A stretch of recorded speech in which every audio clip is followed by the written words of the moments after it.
Okay. It's my understanding we're talking about something that's been on the table for months. I have 20 pieces of paper here regarding a part-time economic development coordinator. I have Xeroxed them for anyone who would like a hard copy. Lawyers like to deal with hard copies and not just talk or cheap shots on Facebook or whatever.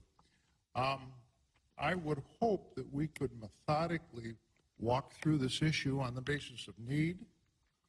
And I have a background in personnel administration, having worked for the Michigan Municipal League as a full-time staffer in personnel administration.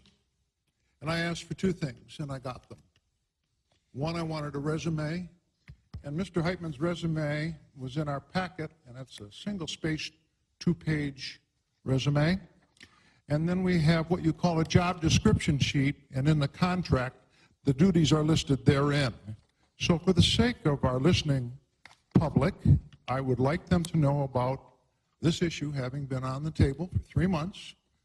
I would like them to know about the 20 pieces of paper that I have reread this past week in regard to a economic development coordinator. So let's proceed with the issue. Any other comments or questions from the board?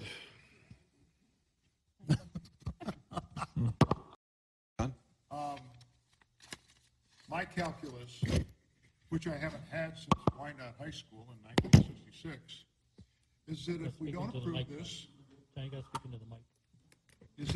approve this, it's short-sighted. And a practicing lawyer who goes to court often, as I do, when you say an impeachment hearing of a president was not about Bill Clinton or was not about Donald Trump, then it's about Bill Clinton. Then it's about Donald Trump. This is about someone who has visited businesses, Gary Heitman, of over 200 since 2016. This is about nurturing business.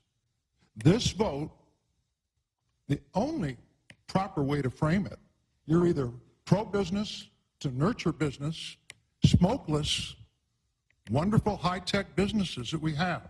Not one person yet has said, including our supervisor, has said thank you to our corporate community contributors, Rivian, Boston, Wabash, and Lock Performance. And being the only trustee east of Sheldon, I drive down Haggerty every year. I do understand there is one lady here with a business background at a business administration degree from Central Michigan University, and I think she'd like to make some comments, but she would have to go through the supervisor if we proceed properly. But that's my focus.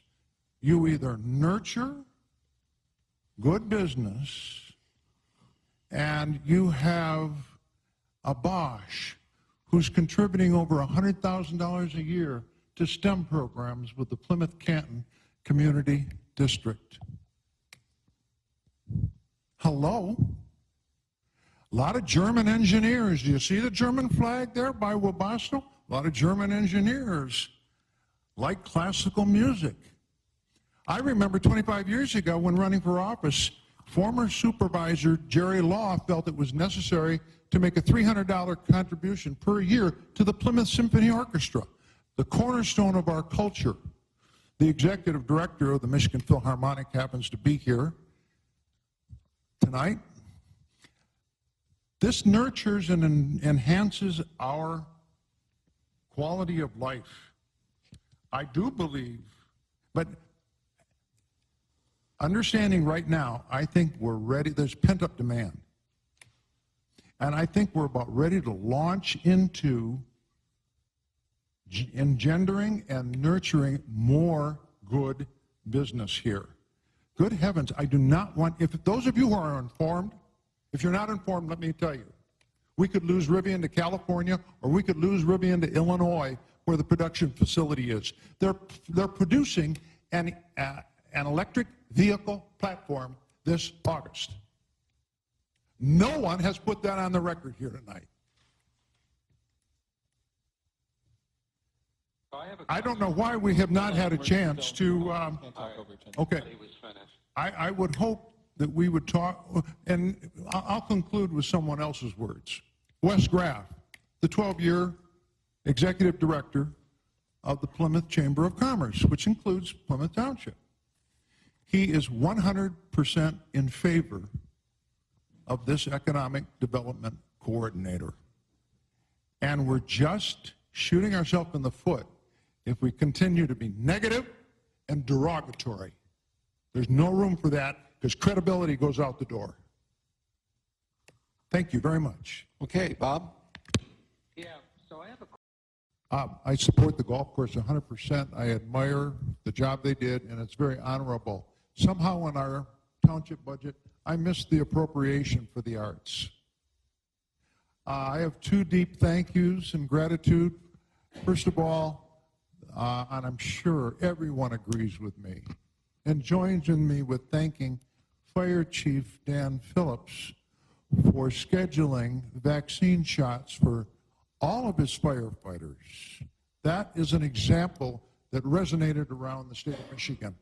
And also the police and also the township employees. We owe Dan a deep word of gratitude. He had to do scheduling up at Schoolcraft Community College a few weeks ago to accomplish all of that. Secondly, there was a precedent set here tonight by your establishing a factual paperwork basis for an 18-year vehicle that was outdated. And I'm glad that we approved a new vehicle in the consent agenda. My final comment, Gary Heitman, I can't begin to thank you enough.